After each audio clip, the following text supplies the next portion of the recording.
What's up, everyone, and welcome back to the channel. Today, we're re-diving back into the Capital Wasteland for a story that is a little different from your usual tales of super mutants and raiders.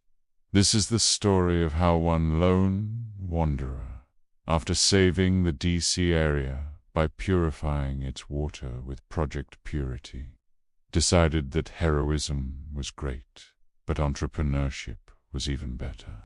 This is the incredible saga of the Pip-Boy 4000 and the birth of a new economic powerhouse. So, picture this. The Jefferson Memorial is humming, clean water is flowing, and our hero, the lone wanderer, is standing there, looking out at a recovering wasteland. He's done the impossible. Most people would take a vacation, maybe settle down in Megaton, but not him.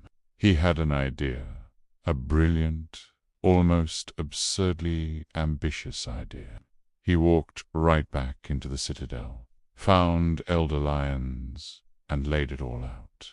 He didn't ask for a medal or a promotion. He asked for a factory. He wanted the Brotherhood of Steel to help him build a state-of-the-art manufacturing plant. His goal, to mass-produce a brand-new device he designed in his spare time, the Pip-Boy 4000. And he was into planning on giving them away. The price tag for each unit was a staggering 20,000 caps. You can imagine Elder Lyon's reaction. At first, probably a mix of shock and amusement. The Brotherhood wasn't exactly in the business of consumer electronics. They were soldiers, scientists, preservers of old-world tech, not a manufacturing corporation. But the lone wanderer made a compelling case. The success of Project Purity had brought a new wave of stability and resources to the Brotherhood. They had more manpower, more salvaged materials, and a renewed sense of purpose. The wanderer argued that this project wasn't just about making caps. A robust economy was the next logical step to truly rebuilding civilization. A successful factory would create jobs, secure trade routes, and fund the Brotherhood's operations for decades to come. It was a long-term vision for a self-sustaining capital wasteland. And let's be honest, 20,000 caps a pop. The potential profit was astronomical. After much deliberation, weighing the risks against the monumental reward, Elder Lyons agreed. The Brotherhood of Steel was officially going into business. The search for a location was critical.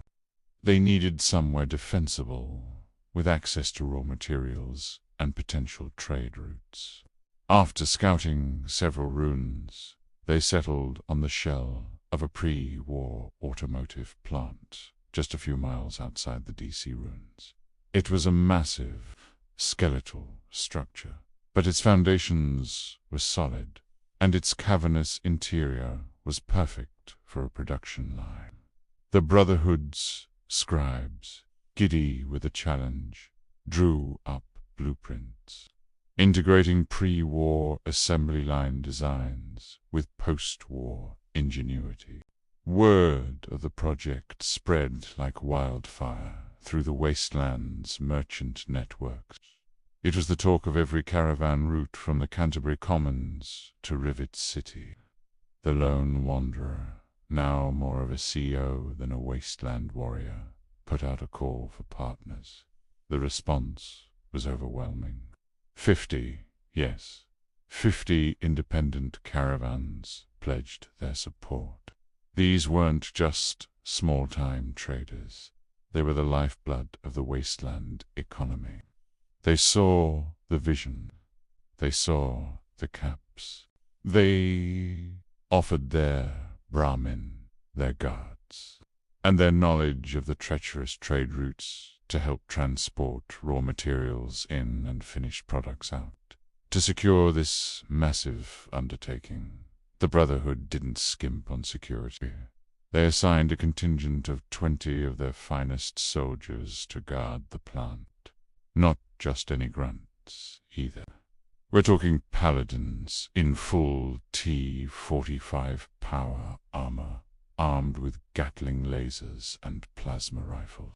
The plant, soon nicknamed the Foundry by the workers, became one of the most heavily fortified locations in the entire Capital Wasteland. It was a fortress dedicated not to war, but to industry. As construction began, a strange and wonderful thing started to happen. The site wasn't just a factory. It was becoming a community. The caravan merchants and their families set up a bustling market just outside the security perimeter. The Brotherhood soldiers, when not on patrol, started training local settlers in basic self-defense. Scribes began offering lessons in reading and basic mechanics to the workers' children. It was an organic, unplanned evolution from a construction site into a thriving settlement. The lone wanderer would often visit the site, not as a commander, but as a part of the community.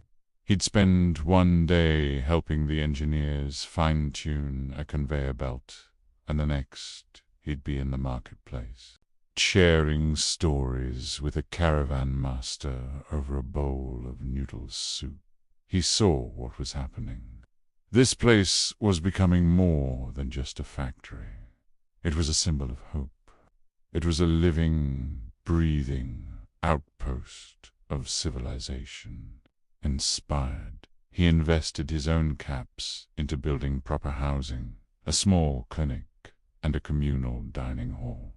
He understood that the people were the most important part of this entire equation. Happy, healthy, and secure workers were productive workers. The Brotherhood, seeing the wisdom in this, contributed their own technical expertise, setting up a water purifier and a stable power grid for the new town that had sprung up around the foundry. Months turned into a year. The first fully functional Pip-Boy 4000 rolled off the assembly line. It was a masterpiece, sleeker than the 3000 model, with a faster processor, a more durable casing, and a new suite of software designed for merchants and explorers. The first shipment, 20 units carefully packed and loaded onto a heavily guarded caravan, headed for Rivet City. They sold out in less than an hour. The 20,000 cap price tag, which once seemed ludicrous, was now seen as a worthy investment for the Wasteland's elite. The caps started pouring in. The project was a runaway success. The lone wanderer, now one of the wealthiest individuals in the post-apocalyptic world, didn't just hoard his fortune. He reinvested. He funded research into sustainable agriculture, sponsored expeditions to uncover more lost technology, and established a fund to help other settlements build their own infrastructure. The Foundry became the blueprint for a new kind of wasteland society, one built on cooperation, innovation, and a shared desire for a better future. The living outpost that grew around the factory was officially named Prosperity. It became a beacon, drawing people from all over the Capital Wasteland. It was a place where a person could find a steady job, a safe home, and a sense of purpose. The Brotherhood of Steel, once seen as reclusive hoarders of technology, were now viewed as partners in progress, protectors of a new way of life, and the lone wanderer. He became a legend of a different sort. Not just the hero who brought water to the wasteland, but the visionary who brought it opportunity. He proved that sometimes the most powerful weapon isn't a laser rifle or a mini nuke. Sometimes it's a good idea, a solid business plan, and the will to build something new from the ashes of the old world. His factory didn't just build Pip-Boys, it built a future.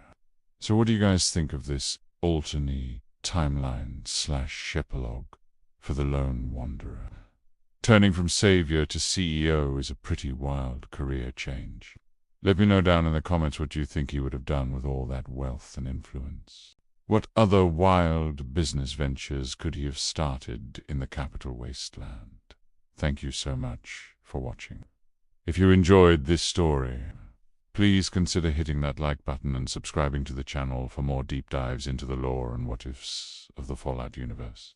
It really helps the channel grow. Stay safe out there in the wastes, and I'll see you all in the next video.